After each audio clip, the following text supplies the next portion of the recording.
Bueno, pues empezamos con otro podcast. Decir que está todo en YouTube, en Spotify, en iTunes, en todas las plataformas de podcast. Y antes de presentar a nuestro primer invitado, así en condiciones, que va a ser hoy un podcast puro de entrevista, que es un poco lo que queríamos hacer. Al final, con todo el confinamiento, hemos hecho podcast un poco más de técnicas de caza y tal, pero yo tenía ganas de invitar a gente que me parece muy interesante y que puede aportar mucho al canal, pero con todo el confinamiento no hemos podido traer invitados hasta hoy, ¿no? Y antes de empezar quería deciros que este viernes lanzamos la película de Mongolia, que estará subida a las 7 de la tarde en mi canal de YouTube. Es una película que le hemos puesto mogollón de cariño, mogollón de tiempo. Es un documental, porque al final son unos 42 minutos así, o sea que por favor el que lo quiera ver, que lo vea en la televisión, no lo veáis en el móvil, o sea, dejarlo, esperar un día que tengáis un poco de tiempo y verlo en la televisión porque creo que merece la pena y esperemos que os guste. El otro día... Sí, yo tuve un avance de ese documental y realmente es francamente bueno. Tengo que reconocer que a pesar de que lo ha hecho Pedro, es bastante bueno. Oye, que lo he hecho yo. O sea, que se lo pusimos el otro día a mi padre y le gustó, pero bueno, como siempre le gusta todo lo que hace su hijo, tampoco es referente, ¿no? Y nada, por empezar, pues hoy quería entrevistar a mi padre. Yo creo que muchos le conocéis por su trayectoria cinegética desde hace tiempo y los que me seguís desde hace poco más por los vídeos que está muy presente en nuestras redes y en nuestros vídeos. Y quería que conocieseis, que os contase su historia, cómo ha llegado a su trayectoria cinegética y que nos diese algunos consejos y aprender un poco de él. Bueno, Así que nada, Pepe Ampuero, ¿cómo te presentarías?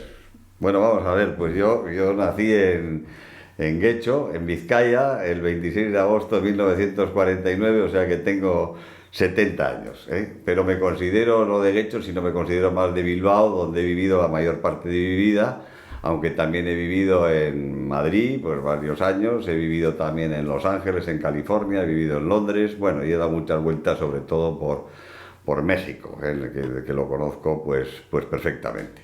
Estudié en el Colegio de los Jesuitas de Indauchu, en Bilbao, un clásico, y luego estudié Ingeniería Industrial en la Escuela de Ingenieros de Bilbao, otro clásico que también mi hijo Pedro hizo lo mismo. Y luego hice un máster en Business Administration en la Universidad del Sur de California, en Los Ángeles. Estoy casado, tengo 4 hijos, y 2 chicos y 2 chicas, llevo 43 años casado con la misma, lo cual ya es un récord mundial, y bueno, y ahora soy presidente ejecutivo de Viscofan, que es una empresa que cotiza en el IBEX 35 y que es una magnífica empresa y estoy muy contento en ella. Esta es la situación en la que me encuentro. Es un apasionado del trabajo, sigue trabajando por mucho que le decimos que ya es hora de jubilarse y de disfrutar. Pero como le gusta, disfruta trabajando. No disfruto tanto, pero bueno, creo que hay que estar en la pelea, eso es importante, y no rendirse. Y nada, una de las cosas que creo que es interesante que conozca la gente es un poco cómo empezaste con la caza, teniendo en cuenta que mi abuelo, tu padre, no era cazador.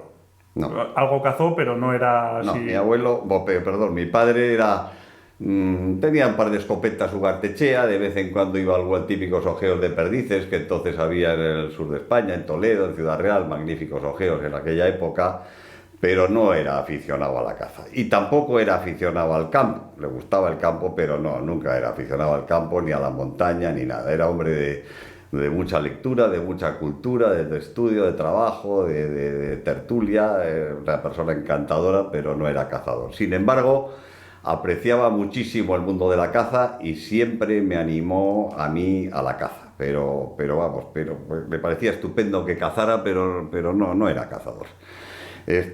Yo la empiezo a cazar porque un amigo de mi padre, me acuerdo perfectamente, pero como si fuera en este momento, me acuerdo perfectamente porque tengo una visión desde entonces. Yo tendría 10 años y estaba en mi casa y llegó un amigo de mi padre con 2 sordas, las sordas, las llamamos aquí en el País Vasco, son las becadas, 2 becadas. Y me acuerdo que vino a casa a la cocina que las quería regalar a mi padre. y puso las 2 sordas que venían envueltas en papel de periódico en la mesa de la cocina. Y yo vi las 2 sordas y me quedé patidifuso. O sea, ver las sordas y perder la cabeza fue todo uno. Y pregunté, ¿no? ¿Qué es esto? ¿Qué son estos bichos? ¿Pero qué es esto? Y me dijo, pues, este amigo de mi padre, Máximo se llamaba, me dice, pues son dos sordas. ¿Y dónde están estas sordas? Pues aquí en los bosques, en el País Vasco, pues en los bosques vienen las sordas, vienen volando de Rusia, del norte de Europa, y vienen aquí y las cazamos aquí con los perros. Y yo dije, no, esto tengo yo que conocerlo, tengo que conocer esto de las sordas, dónde viven, qué hacen, esto me parece alucinante. Y empecé a acompañar a la cuadrilla de este amigo de mi padre, yo con 10 años iba con una chimbera y mientras los otros cazaban sordas, pues yo abatía pajarillos, pues tordos, lo que podía, lo que se me ponía a tiro, porque tenía 10 años, iba con mi chimbera, luego pasé a una escopeta de 9 milímetros, una escopetilla de 9 milímetros, pero yo los acompañaba ellos a las sordas y también alguna liebre, que entonces había liebres en el País Vasco y eran unas liebres enormes, de más de 4 o 5 kilos, unos pedazos de liebres tremendas. ¿Y teníais perro ya de caza? Yo no tenía, pero ellos sí tenían, claro, yo iba con los perros de ellos, claro, pero bueno, a mí siempre me han gustado los perros porque en casa perros siempre ha habido. Pero de caza no eran niños. No, eran perros ratoneros y tal, pero bueno, a mí los perros me han apasionado y tengo perros desde toda la vida, he vivido con perros y los perros son mi pasión y hoy en día es lo que más me motiva para cazar, como luego creo que veremos en la entrevista. Bueno, pero la gran fecha, como digo yo, la gran fecha en la que ya perdí la cabeza por esto de la caza fue el 14 de febrero de 1963, que tenía yo pues 13 o 14 años. Entonces, ese día tuve la enorme fortuna de abatir al vuelo con mi escopetilla de 9 milímetros una mingorra. La mingorra es la agachadiza, en la Vega de Munguía, en Bilbao. Y yo tengo la fecha y todo, porque yo a partir del año 60, así, cuando yo tenía 11 años, ya empecé a hacer mi diario de caza y apuntaba, he cazado un petirrojo, he matado un mirlo, he cazado, bueno, todo lo que está prohibido hoy en día, pero entonces era lo normal, porque había muchísimos pajarillos y animales y gorriones, se cazaban para comer, en fin. De hecho, la mingorra está disecada en casa y fue gracioso porque vino Jason, el presidente de Cuyo, a casa. Y claro, pues en casa pues hay 1000 trofeos, hay muchos trofeos de África, de montaña, de no sé qué, sí. y le preguntó sobre la caza y sobre los trofeos y fuiste a Jason y le enseñó la mingorra, que está tan vieja que tiene el cuello desnucado, sí. que se le ve el cráneo ya. Y las chirloras, porque se hacían con chirloras de madera el interior de la... Y le enseñó todo emocionado y Jason, el americano, le miraba como diciendo, no entiendo nada, o sea, tienes 27.000 rebecos, carneros todos por aquí colgados y me estás enseñando este pájaro la mingorra, sí. enano con el cuello colgando. Joder. Bueno, pues la mingorra fue tal la ilusión que me hizo cazar aquella mingorra que ya entonces ya perdí la cabeza por esta afición que me ha llevado pues a cazar toda mi vida, porque he ido luego evolucionando, que luego si me pregunta Pedro pues iremos viendo la evolución. Pero bueno, lo que sí, dentro de esa evolución, lo que siempre me ha gustado a mí es la caza salvaje. Es decir, yo la caza para mí, el salvajismo y la incertidumbre y el saber y la incertidumbre del resultado, la dificultad, siempre es lo que me ha gustado. Es decir, no la caza... Porque tú cuando empiezas ahí con la menor... ¿Hasta cuándo empiezas con la...? Bueno, a mí me dan la licencia de caza, digamos, la licencia de caza real con 14 años. Te daban la licencia para cazar con escopeta y yo en cuanto cumplo los 14 me saco la licencia y voy con amigos de mis primos, que eran mayores que yo, que eran aficionados a la caza, y empiezo a cazar como un loco la perdiz, la codorniz y la sorda. Son mis tres aficiones. ¿En Castrojeriz ya? ¿No? Sí, en Castrojeriz. Empiezo en Castrojeriz, que es un coto muy importante que había ahí en Burgos, la provincia de Burgos. Y empiezo todos los fines de semana a ir a la codorniz en verano, a la perdiz y luego en invierno algunos días a la sorda con los amigos de mi padre. Pero vamos, básicamente la perdiz. Y ya tengo un par de perros, Español Bretón, que se llamaba Donald y Sirhan. Dirk Sirhan pues, tiene el nombre del asesino de Kennedy, de Sirhan le puse porque fue cuando mataron a Kennedy. Sí, es una tradición como en casa de siempre darle nombre al perro, con algo relevante que haya pasado En ese año. en ese año. Exacto. Y ahora, por ejemplo, tenemos RAM, que se llama por el carnero que cazamos en Los Northwest Northwest Territories, Maui, que es porque Vic y yo estuvimos viviendo en Hawái, en Maui, y Yukon, porque es cuando hemos estado por este último viaje en la el cacería Yukon. del Yukon.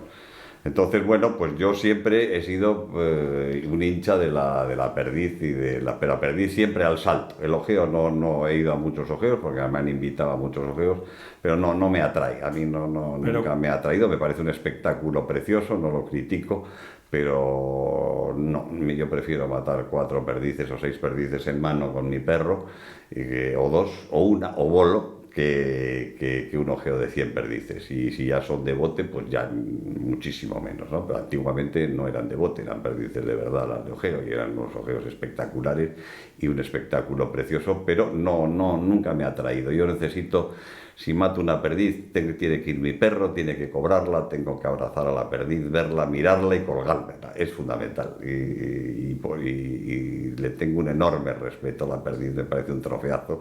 La sorda me parece un trofeazo y las codornices pues, me parecen unos trofeazos impresionantes. También he cazado mucho porque en aquella época hacía bastante caza.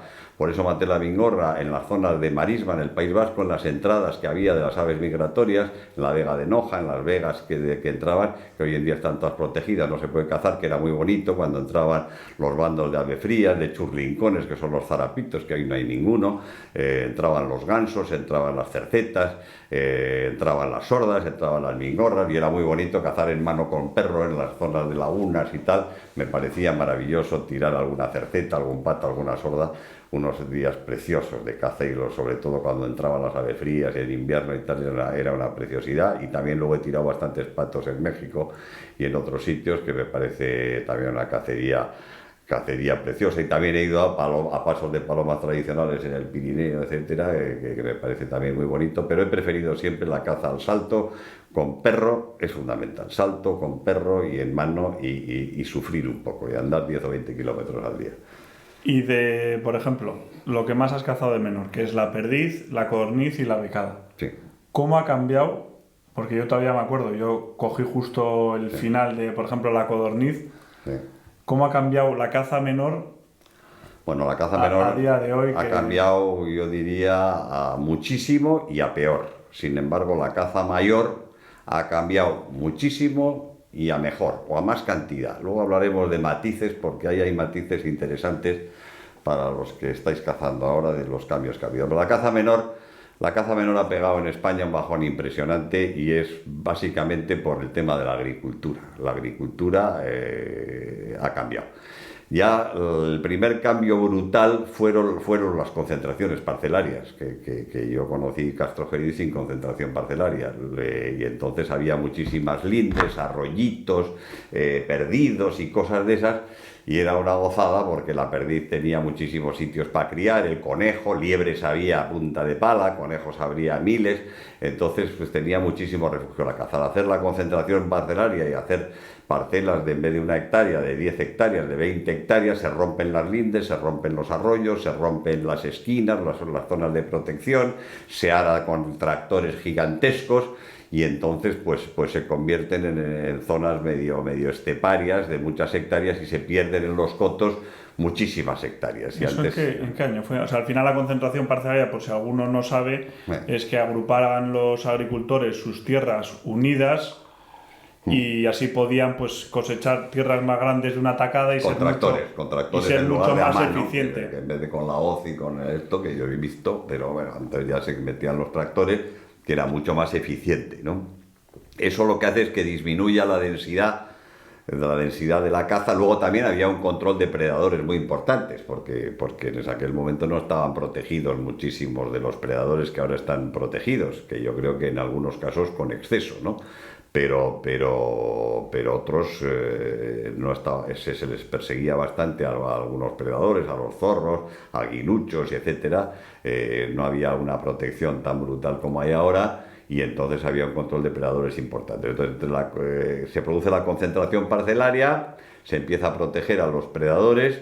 Luego entonces, todo el tema de químicos. Eso luego viene. Eso viene un poco después. Es decir, primero, digamos, es la concentración parcelaria, la agricultura moderna, los predadores, y también ya el colmo, lo que ha llevado casi al desastre, yo diría que han sido los pesticidas, evidentemente, porque esos, es decir, ya la superficie de cría y la superficie de la perdiz disminuye muchísimo con la concentración parcelaria, porque no tienen refugios, mueren muchísimos conejos con la mixomatosis, luego viene la enfermedad de la liebre, luego viene la no sé qué, en fin, entonces los predadores se ceban en la perdiz va disminuyendo, la sorda se empieza a cazar. La sorda se empieza a cazar en todo el este de Europa, en Rusia, en el norte y tal, que antes no se cazaba, está mucho más protegida, con lo cual también le empiezan a pegar en la época de celo en los países nórdicos, y entonces hay un bajón importantísimo. Luego, si a eso le añades los pesticidas, que hacen que, aunque las perdices, las que quedan la mitad o la tercera parte de las que había entonces, críen bien, luego no sé qué pasa, llega octubre y se mueren los pollos. Se mueren los pollos. ¿Por qué se mueren los pollos? Porque no hay saltamontes, no hay bichos pequeñitos, hay insecticidas que matan a todos los saltamontes, los bichitos que antes tú cazabas perdices y ibas expulsando saltamontes con las botas, y ahora no se ve un saltamontes. Entonces el pollito de perdiz come los insecticidas, los granitos, y se muere. La vieja perdiz, hombre, si come muchos insecticidas se muere, pero si come algunos y como es lista, pues elige mejor la comida. Pero el pobre pollito y muere. Entonces las polladas de 8, 10, 12, 15 perdices se convierten en polladas de 3, 4, 5 perdices, con lo cual el bajón ha sido terrible. Yo creo que esto está mejorando, soy optimista, quiero ser optimista, de que algunos insecticidas o pesticidas malos se están quitando, se están prohibiendo, y quiero creer que los que hemos mantenido la perdiz brava con unos sacrificios brutales, porque por ejemplo yo recuerdo en Castrojeriz que tenemos estadísticas de los años 70 hasta ahora, pues hemos pasado de 20.000 hectáreas o 10.000 que tenía el coto aquel maravilloso, pues de matar 5.000 perdices o de cazar 5.000 perdices al año a 1.000, ¿no? O sea, es decir, una caída brutal de perdices.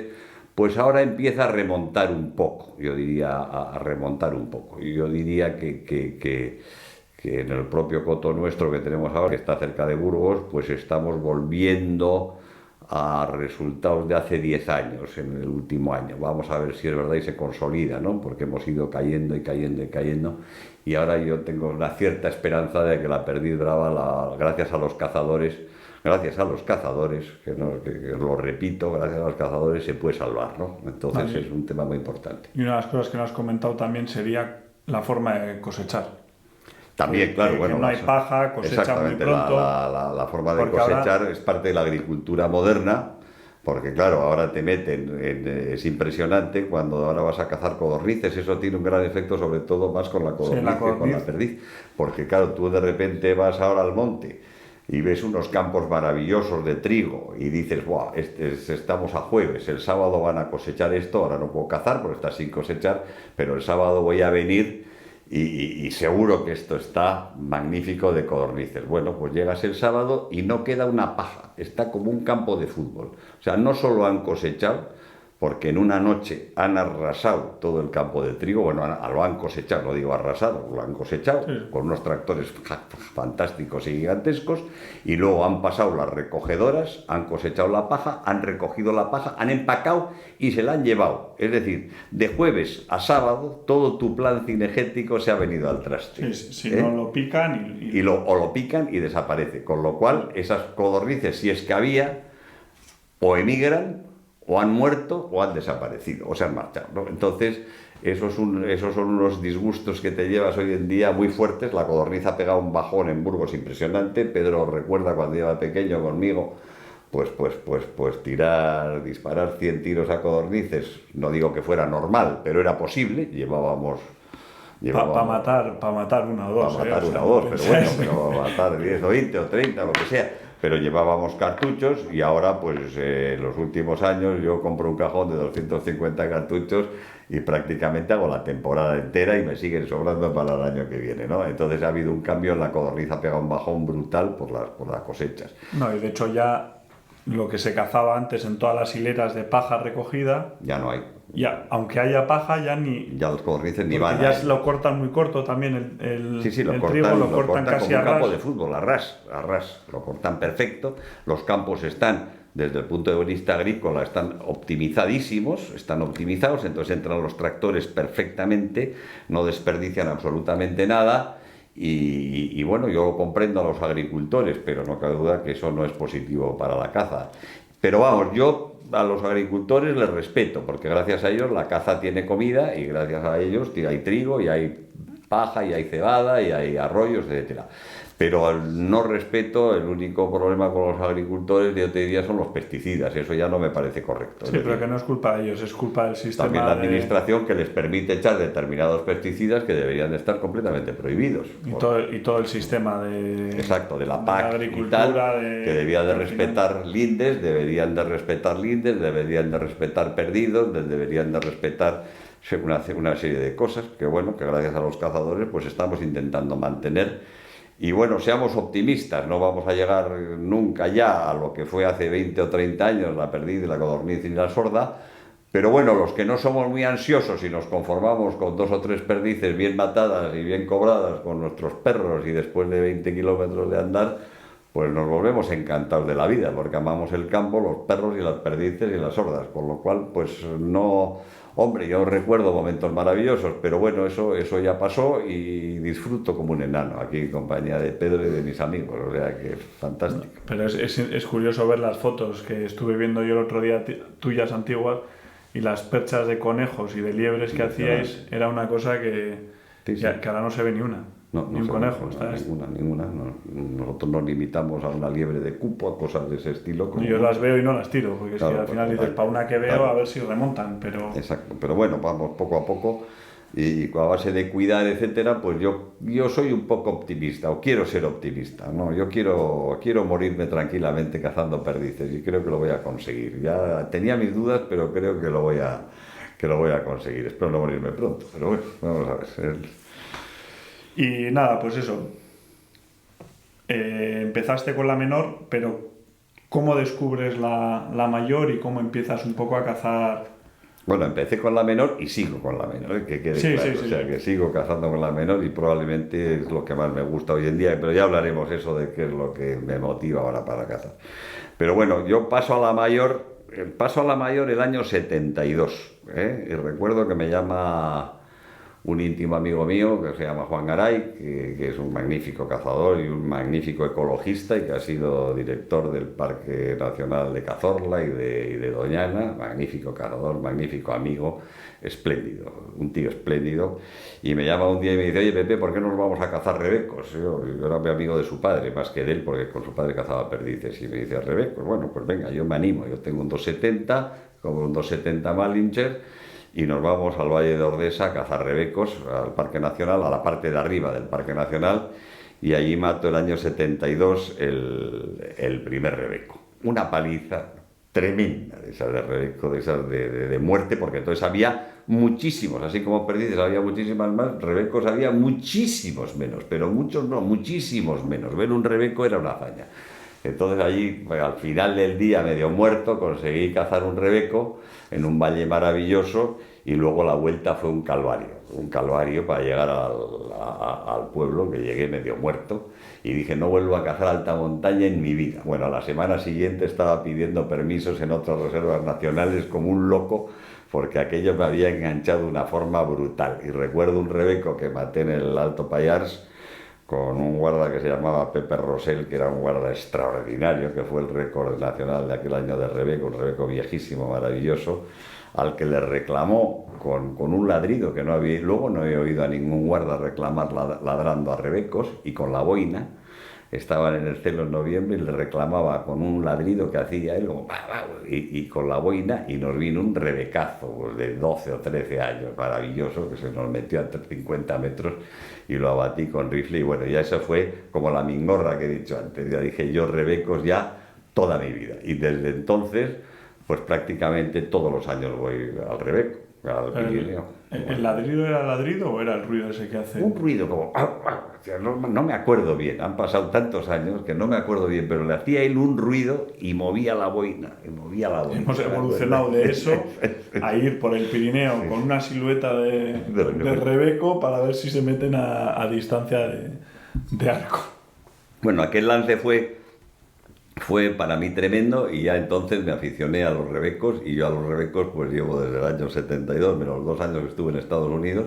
Pero ahí es un fenómeno curioso para los que os gusta un poco la historia de la caza, porque en aquel momento tú pedías permisos a las reservas nacionales, que se habían creado entonces las reservas nacionales, y yo conseguía 3 o 4 permisos en las reservas nacionales, o sea que empezaba cazando en Ansó, seguía por Benasque, me iba luego al Alto Pallars y iba pues, todas las semanas a una reserva, era una delicia, además era tirado de barato. Entonces me fui y lo mismo pasaba con los machos monteses, en Gredos o en Cazorla o tal, fantástico. Y me fui a Estados Unidos y dejé de cazar una serie de dichos. Bueno, pues a la vuelta de Estados Unidos, que estuve allí 2 años, pues a la vuelta me voy a poner morado de cazar. Bueno, pues me fui a Estados Unidos y cuando volví no había manera de conseguir un permiso, ya la gente había aprendido lo de las reservas nacionales, había unas colas y unas listas de espera brutales y no había manera de conseguir un permiso.